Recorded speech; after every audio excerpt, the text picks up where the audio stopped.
Hey there, welcome back to my channel, Book Demystified. Today we're diving into something that's going to completely change how you think about money. And honestly, it might just change your entire life. We're talking about Your Money or Your Life by Vicki Robin, and specifically how this book can transform your relationship with money from something that controls you into something that actually serves your deepest values and dreams. You know, I was talking to my friend Sarah last week, and she told me something that really stuck with me. She said she felt like she was on this endless hamster wheel, working 60 hours a week at a job she didn't love just to afford a lifestyle that was supposed to make her happy, but somehow never did. Sound familiar? I bet it does, because that's the story of millions of Americans right now. But here's the thing that's going to blow your mind. What if I told you that the problem isn't that you don't make enough money? What if the real issue is that we've been thinking about money completely backwards our entire lives? That's exactly what Vicki Robin discovered, and it's what she shares in this absolutely life-changing book. Let me paint you a picture.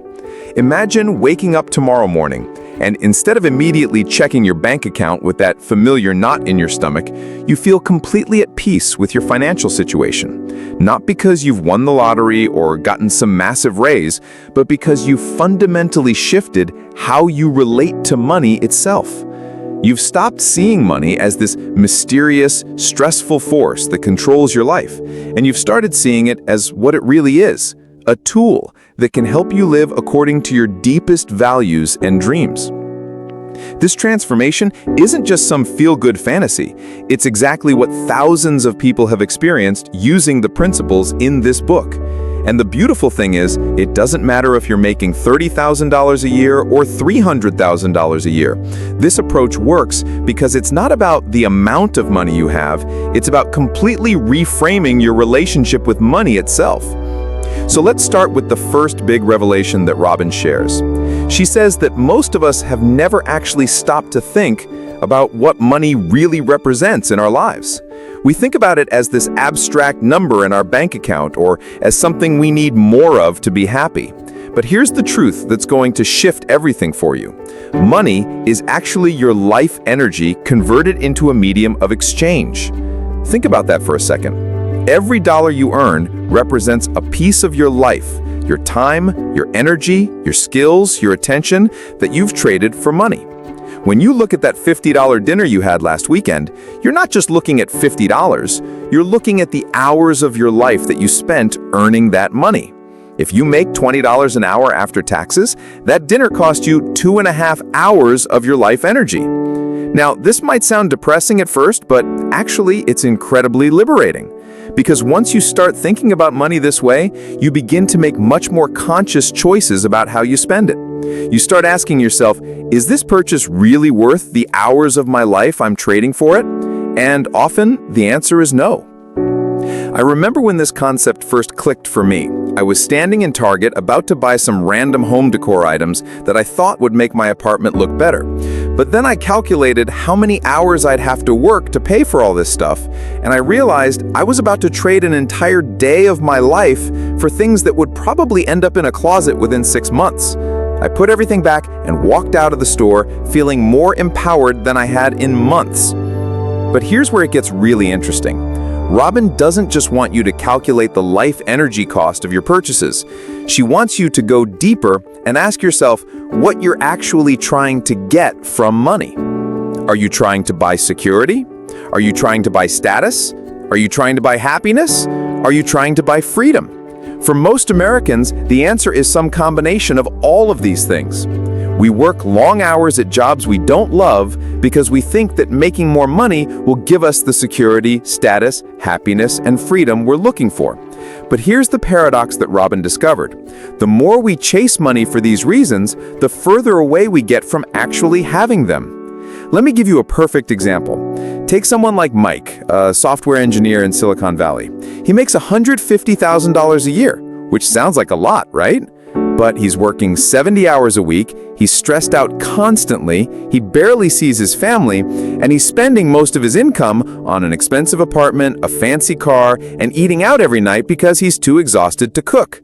He thought making good money would give him freedom and happiness, but instead, he's trapped in a lifestyle that requires him to work even more hours just to maintain it. This is what Robin calls the money trap. We think we're working for money, but actually, money is working us. We've created lifestyles that require us to earn more and more money just to maintain them. And in the process, we've lost touch with what we actually value and what would actually make us happy. But here's the beautiful thing. There's a way out of this trap, and it doesn't require you to become some minimalist monk living in a cave. It requires you to get really clear about what you actually value and then align your financial choices with those values. Robin introduces this concept she calls enough. Now, this isn't about depriving yourself or living some Spartan existence. It's about figuring out what enough actually means for you personally. How much money do you actually need to live a life that aligns with your values? How much stuff do you actually need to be happy? How much security do you actually need to feel at peace? For most people, the answer to these questions is way less than they think.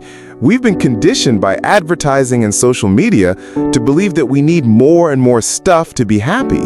But research consistently shows that once our basic needs are met, additional money and possessions don't significantly increase our happiness or life satisfaction. Hey, if you're enjoying our free book summaries and want to support what we do, there are a few easy ways to help. You can subscribe to the channel, become a member, or grab the book using our affiliate link in the description. And if you'd like to go a step further, you can also leave a tip via PayPal. The link's below. Every bit of support helps us keep creating valuable content for you. Now, let me share with you the practical system that Robin outlines for transforming your relationship with money. It's elegantly simple, but incredibly powerful when you actually implement it. The first step is to figure out your real hourly wage. This isn't just your salary divided by 40 hours a week. This is your actual take-home pay after taxes minus all the expenses you have because of your job. Things like commuting costs, work clothes, eating out because you're too tired to cook, childcare, the extra healthcare costs from job-related stress, even that expensive coffee you buy every morning because you need caffeine to function at work. When you calculate your real hourly wage this way, you might be shocked at how much lower it is than you thought. That person making $25 an hour might actually be making $12 an hour when you factor in all the hidden costs of their job. This isn't meant to depress you. It's meant to give you accurate information so you can make better choices. Once you know your real hourly wage, you can start calculating the true cost of everything you buy in terms of life energy. That $100 pair of shoes isn't just $100. It's 8 hours of your life if your real hourly wage is $12. That $5 coffee isn't just $5, it's 25 minutes of your life energy. This might seem like a lot of math, but once you start thinking this way, it becomes automatic. And it's incredibly powerful because it forces you to be conscious about every spending decision. You start asking yourself, is this really worth the hours of my life I'm trading for it? But here's where Robin's approach gets really brilliant. She doesn't just want you to cut expenses randomly. She wants you to evaluate every expense based on whether it increases or decreases your life satisfaction. Some expenses are totally worth the life energy you're trading for them. Others aren't worth it at all. And some fall somewhere in between. For example, let's say you're spending $200 a month on a gym membership. If working out is something you love and it genuinely improves your health and happiness, then those 16 hours of life energy you're trading for that gym membership might be completely worth it. But if you're only going to the gym once a week and you hate it, then you're essentially trading away valuable hours of your life for something that doesn't serve you. The key is to be honest with yourself about what actually adds value to your life and what doesn't. This requires you to get really clear about your values and priorities, which is something most of us have never actually done. Robin suggests tracking every expense for a month and then categorizing each one based on whether it aligns with your values and increases your life satisfaction. This isn't about judging yourself or feeling guilty about your spending. It's about getting clear information so you can make conscious choices going forward. I did this exercise last year, and it was eye-opening. I discovered I was spending almost $300 a month on subscription services I barely used. $300! That was 24 hours of my life energy every month going to streaming services, apps, and magazines I'd forgotten I even had. Canceling those subscriptions felt like getting an entire day of my life back every month. But here's what's really powerful about this approach. As you start aligning your spending with your values, something magical happens. You start needing less money to feel satisfied with your life. You're not cutting expenses to deprive yourself. You're cutting expenses that don't actually serve you, and you're redirecting that money and life energy toward things that do. This is where the concept of enough becomes so powerful. Once you figure out how much money you actually need to live a life that aligns with your values, you can start making different choices about work. Maybe you don't need to work 70 hours a week. Maybe you can take a lower-paying job that you actually enjoy. Maybe you can start your own business. Maybe you can retire earlier than you thought possible. Robin shares story after story of people who use these principles to completely transform their lives. There's the couple who realized they were spending $40,000 a year on things that didn't actually make them happy, so they simplified their lifestyle and were able to retire in their 40s. There's the woman who discovered that her expensive urban lifestyle was actually making her miserable. So she moved to a smaller town, cut her expenses in half, and started a business she was passionate about. These aren't stories about people who inherited money or won the lottery. These are regular people who simply changed their relationship with money and aligned their financial choices with their values. But here's something really important to understand. This isn't about becoming some extreme minimalist or cutting every expense down to zero.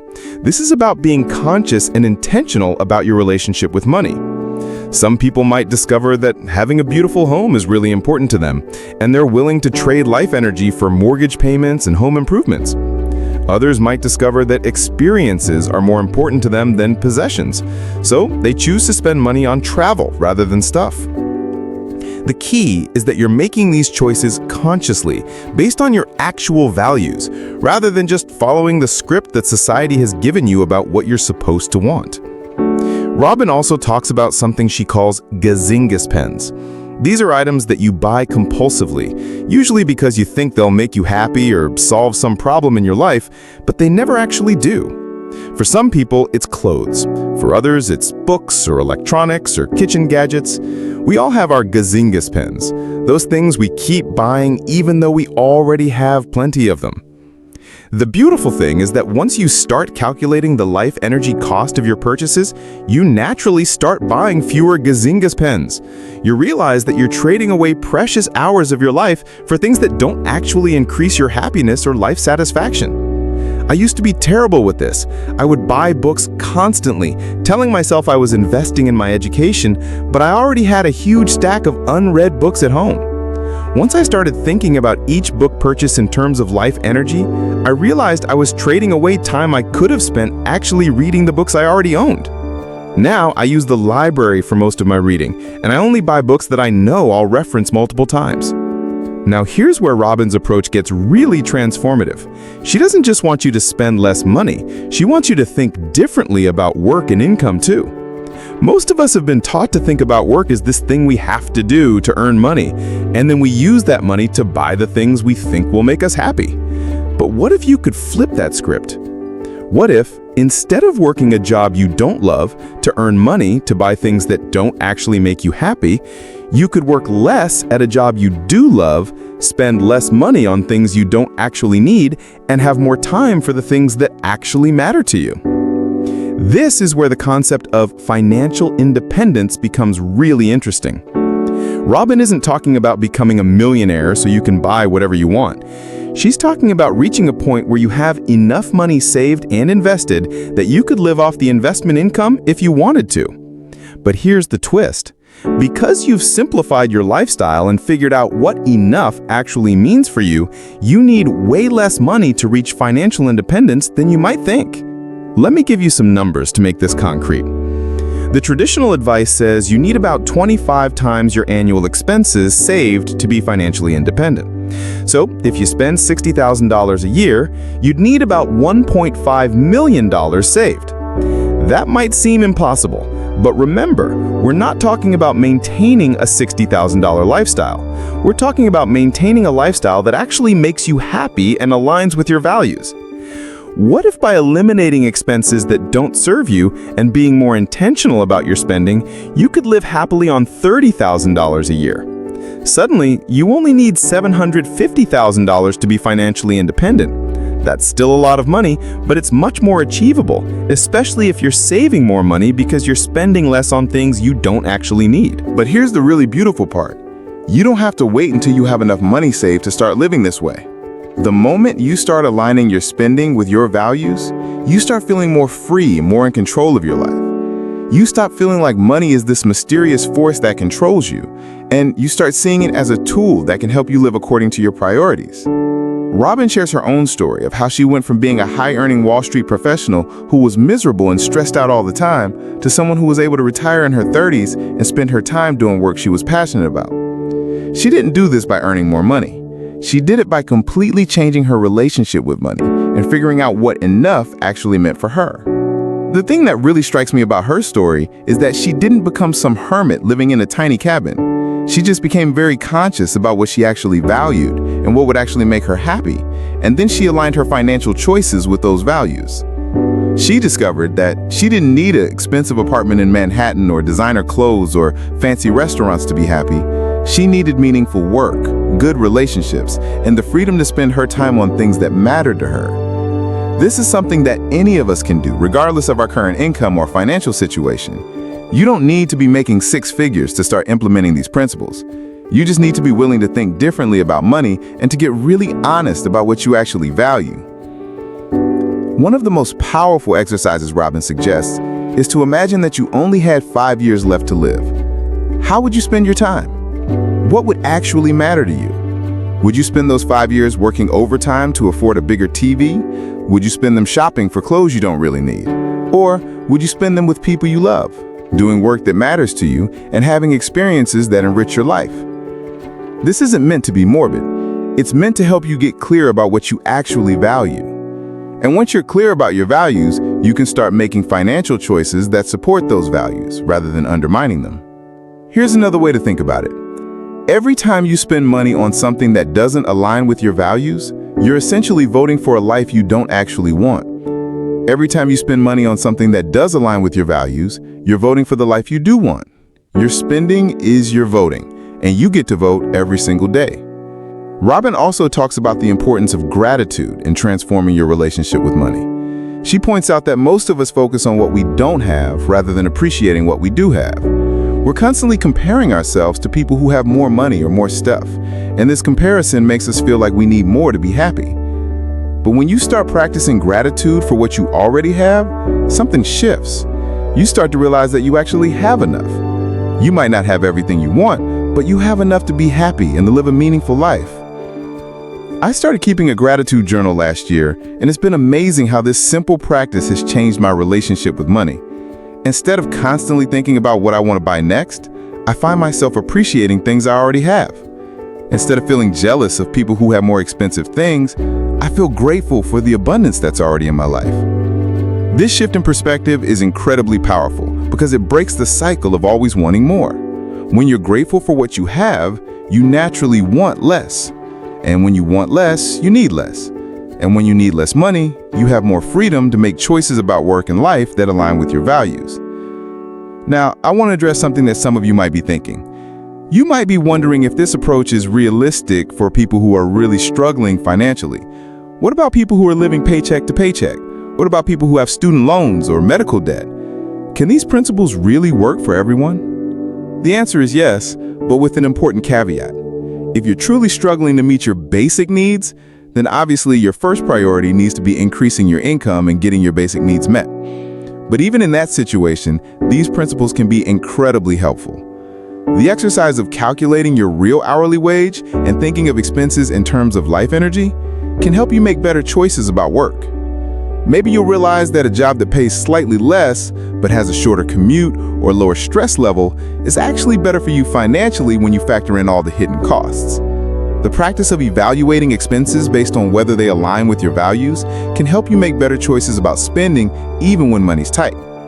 Maybe you'll realize that you can cook at home instead of eating out, not because you're depriving yourself, but because you actually enjoy cooking and it's a better use of your life energy. And the practice of gratitude can help you feel more abundant and less stressed about money, even when you don't have as much as you'd like. This isn't about being satisfied with unfair economic conditions. It's about finding peace and power in your current situation while you work to improve it. Robin also addresses the importance of community in transforming your relationship with money. She points out that our consumer culture often isolates us from each other. We work long hours to earn money, to buy things, and then we go home and consume those things alone. But what if we could share resources with our friends and neighbors? What if we could build community around something other than shopping? This is where the concept of enough becomes even more powerful. When you're connected to a community of people who share your values, you realize that you don't need to own everything yourself. You can borrow tools from neighbors.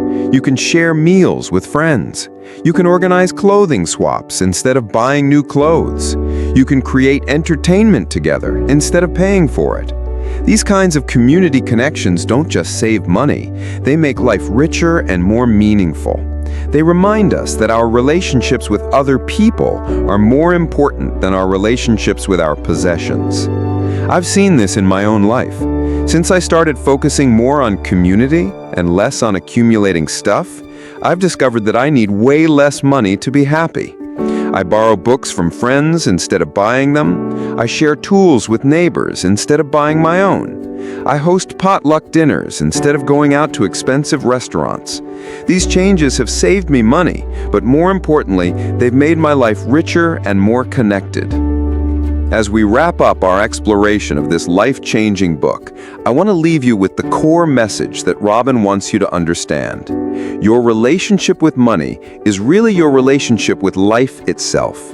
When you're unconscious about money, you're unconscious about life. When you're intentional about money, you're intentional about life.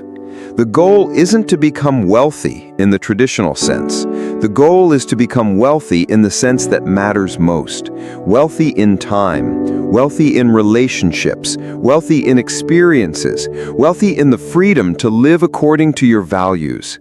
This transformation doesn't happen overnight. It's a process of gradually becoming more conscious about your choices and more intentional about how you spend your life energy. But every small step you take in this direction will make you feel more free and more in control of your life. Start by calculating your real hourly wage. Start tracking your expenses for a month. Start asking yourself whether each purchase is worth the life energy you're trading for it. Start getting clear about what you actually value and what would actually make you happy. Most importantly, start thinking about money not as something you need more of to be happy, but as a tool that can help you live according to your deepest values. When you make this shift, everything changes. You stop being controlled by money, and you start using money to create the life you actually want. The beautiful thing is that this approach works regardless of your current financial situation.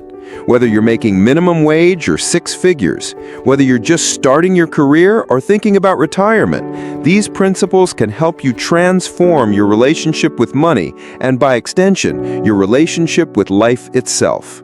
So here's my challenge for you. For the next week, before you make any purchase, ask yourself, is this really worth the hours of my life I'm trading for it? See what happens. See how this simple question changes the choices you make.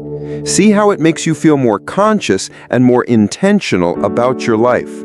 And remember, this isn't about depriving yourself or living some joyless existence. This is about figuring out what actually brings you joy and then directing your life energy toward those things. This is about breaking free from the cultural programming that tells you that you need more stuff to be happy, and instead discovering what you actually need to live a meaningful, fulfilling life. Your money is your life energy. Your spending is your voting. Your relationship with money is your relationship with life. When you transform one, you transform the other. And that transformation is the key to living a life that truly reflects who you are and what you value most. The choice is yours. You can continue letting money control your life, or you can take control and use money to create the life you actually want. The path is clear, the tools are available, and the transformation is waiting for you. All you have to do is take the first step.